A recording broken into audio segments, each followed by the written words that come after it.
We all know it. The fact that Hollywood recycles and repeats movie after movie the same, the same, the same. With that, I decided to do something new. Versus, where we take the 1987 version of The Running Man and the 2025 version of The Running Man, put them to battle. 3 contests, figure out who wins in each category, and then at the end, give the rating for both and figure out which one comes out on top. The funny thing about this is it could be so endless because of the constant churn in Hollywood of repeats and reimaginings or whatever. Pan and Hook, they're both Peter Pan stories. I'm sure there are 1,001 of everything that's been done before, like the Roger Corman Fantastic Four and Fan Four Stick. They're both Fantastic Four movies and Doctor Doom stories, so it's like it could literally happen so often. But we're starting with Stephen King's story, The Running Man, Arnold Schwarzenegger, and Glen Powell, respectively.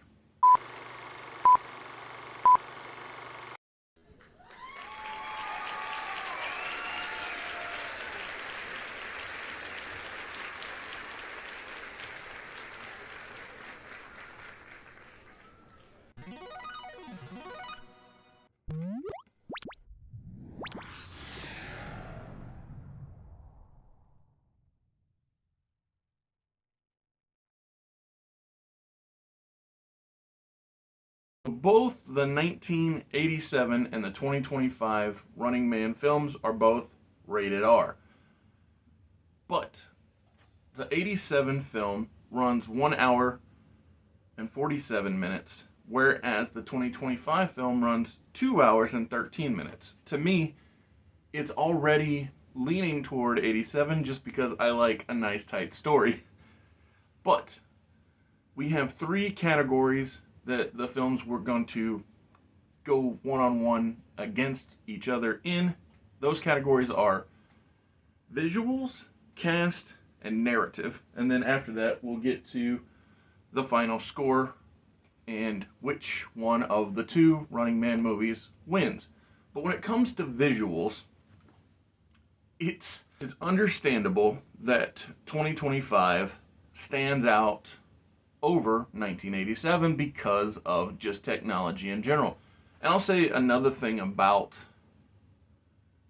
the visual presentation of, in the contrast of 87 being the most popular TV show, and in 2025 every show seemingly being reality TV.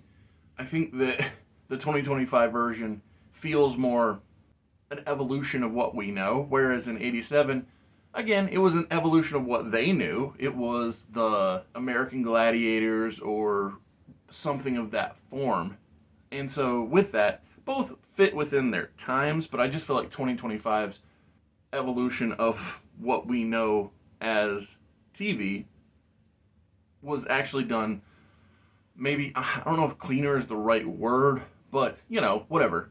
I'm closer to 2025 in time than I am in 1987, and even if we were close to then, I wouldn't be making a video. So, but my point is, visually speaking, the network, it made more sense to me in the 2025 version because it just felt more corporate, and like you also get to see more structures of the network in 2025 because in 87, the mastermind pulling the strings and the host of the show are the same character, whereas in 2025 they pulled those roles apart, which I think actually made more sense because from a person who worked in television, the talent wasn't really the ones pulling the strings. They would do their best to show their influence or have influence, but they weren't really the masterminds, if you will, behind the scenes. Oftentimes they were just the people reading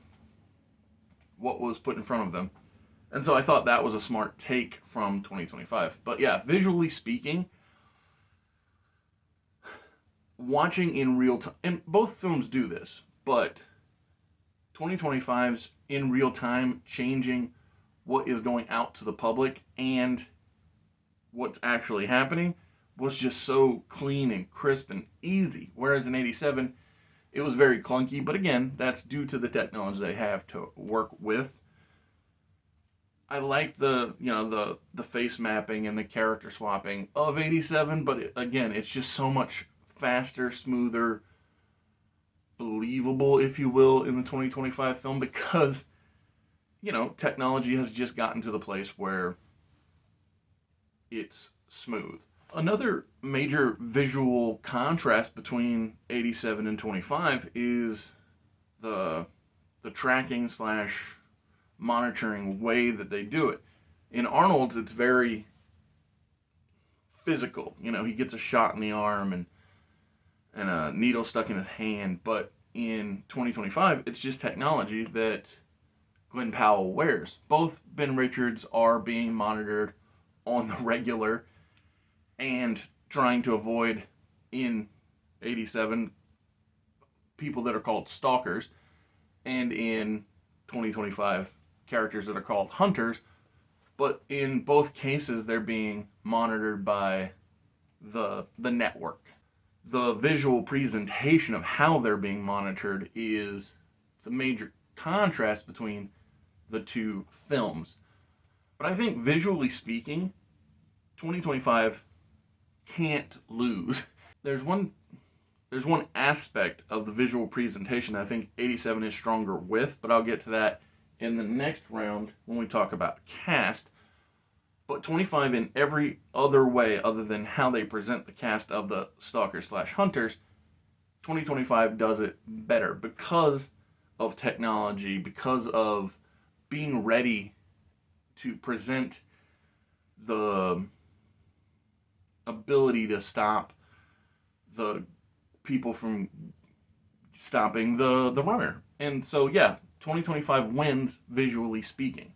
But let's get to the cast. Round two. And with the cast, I think that is really where 1987 stands out, because in 2025, the hunters are basically faceless silhouettes. Only the main hunter gets to reveal his face at the end, and you see them unmasked before the show starts, but throughout the entire production of the 2025 show, the hunters are without personality. And I feel like that the 1987 version of The Running Man does the stalkers, or the hunters in the 2025 verbiage, better because each one of them has a distinct personality, whether it be Sub-Zero, Captain Freedom, Dynamo. All of the stalkers have basically either a pro wrestling style character, which is why Jesse Ventura lends himself perfectly to Captain Freedom, or kind of like an arcade video game style where one of the guys is called Sub-Zero. So it just presents the adversaries in a stronger sense. The 2025 cast, while I do enjoy Glen Powell, I feel like it almost maybe has too many people trying to do too many things. You've got a character played by Michael Cera trying to convince Glen Powell to become the Igniter. You've got another rebel character calling himself the Apostle. There's a lot of things happening, a lot of moving parts, whereas in 87, it's so straightforward. In 2025, Ben Richards' character, played by Glen Powell, is doing it for his family, his daughter Kathy and his wife Sheila. But in 87, Ben Richards is cast on the show because he was falsely imprisoned from the government telling him to take out people who were hungry, and him refusing to do so, and so he gets falsely imprisoned, has a prison break, and then is put on the show as like a punishment, if you will. But it's just him, Ben in 87, and his fellow prison break characters and the woman who was in his brother's apartment, the apartment he thought was his brother's, they all get put on the game as a way to basically silence them. Thank you for being here at Mr. Super Oz. This video is going out, and this channel only exists because I, Oz, founded Gamble Comics, which first release was Everlasting Survivors, a 68-page graphic novel called All Day Long. Available now. Follow the link in the description that will take you to gamblecomics.com. While there, you can get hats, shirts, posters, much, much more, but most importantly, the story itself. I'm not anti the wife and daughter storyline. I think it's powerful, and the twist at the end of 25, and then the twist after the twist, so, oh, what to twist a couple of times. They're done well, but I think that that narrative, the twist and the do we even know if we're being told the truth part of the story is kind of what elongates it, whereas the 87 story, which is so clear and unmuddy, it's like Arnold's being imprisoned for taking out civilians, and then he reveals that he didn't. Nice and clean, everybody's on board. So I feel like they do more with less in 87 with the cast, and whereas they get things a little mixed up and it becomes harder to figure out who we're following, what we're going on. It's just, there's a lot of moving parts in 2025. They do well, but I think they fall short of 87 because 87 is just so much smoother. And so in category 2, 1987 comes out on top with the way that they use their cast, because Killian and Richards are clearly top babyface, top heel, easy to understand, no confusion. Whereas in 2025, we have so many attempted baby faces and so many questionable heels. It's like it gets muddied up. And then the third category of narrative. I think that the narrative, again, it goes to the idea of the cast, how they used them, and what was being told with the characters.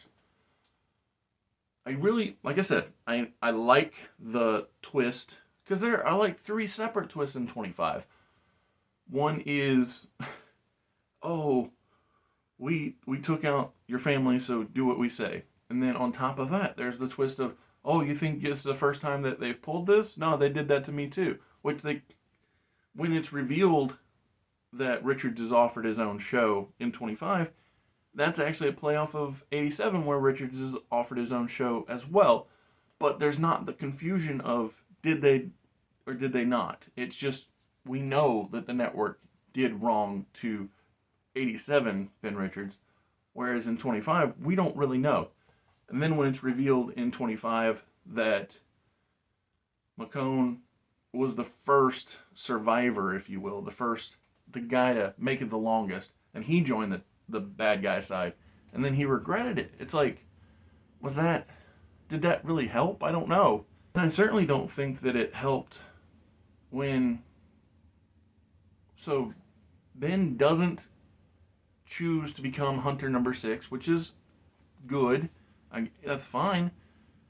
But then they send out a message making him look like a nutcase, which they did quick and clean, okay.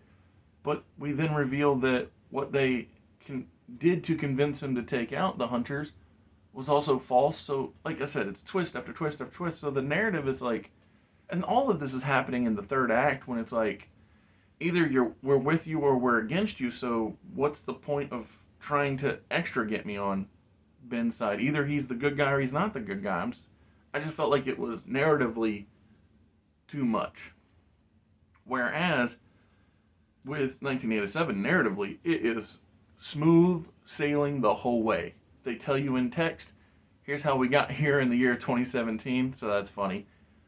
But, and that's another thing that 25 does, is it doesn't pinpoint a year, which I think is probably smart, because in the case of 87, when it says 2017, it's like, okay, well, we know that's not what 2017 was like in the future, but that's why it's smart to just make it ambiguous. But in 1987, there's no narrative confusion. We see Ben do what got him to be against the government, or the government to be against him. Whereas in 25, we only get told what Glenn Powell's Ben Richards did. And it even gets brought up later that this was like the third strike, or maybe a fifth strike, I don't know, where he's always at odds. Whereas Arnold's, we got to live it, and so we were on his side. Whereas Richards, every time we're told, not shown. And I always think show me, don't tell me is the better approach for narrative storytelling. And that's why, to me, 1987 wins out on narrative, is because of the smooth, clean, non-confusing way of putting out the story. I did read that Stephen King believes that 2025's film is closer to the story he wrote, but I'll say this, that doesn't necessarily mean that the film in 2025 is better than the film in 1987, because in a book, you can, read to your capacity, put it down, think it over, come back, get back in there. And so having all of these side characters and different stories and everything, it gives it time to breathe. Whereas a film, you need to be direct. And because the 87 movie was direct, to the point, and made everything make sense, and even had some really fun gags, like Amber Mendez. Amber makes a joke to Arnold while they're in the Running Man show that she wished they had taken the trip to Hawaii, and he says that he had the perfect shirt, which, that's fun. And even Arnold says before he starts the Running Man that I'll be back, which is, great to the audience because we know that he's making a Terminator joke. And then he does. He says, well, I told him I'd be back, and I don't want to be a liar. So he does go back and take out Killian. With that, my grade for 1987 is a fine 3 out of 5 stars. I understand that most of my feelings of where it comes up short are not its fault.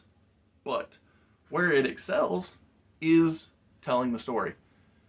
And my final grade for the 2025 Running Man, starring Glenn Powell, is a 2 out of 5 stars. I think it's just passable, but all of its faults are its own fault. They're not technology based. They're not, we're trying to go above and beyond in a time that we can't do it. No, all of its faults are, I don't know if they're Edgar Wright's per se fault. Maybe it's being too loyal, if you will, to Stephen King. I don't know what the right verbiage is, but it's faithful. Maybe that's the right word. Too faithful to Stephen King's book.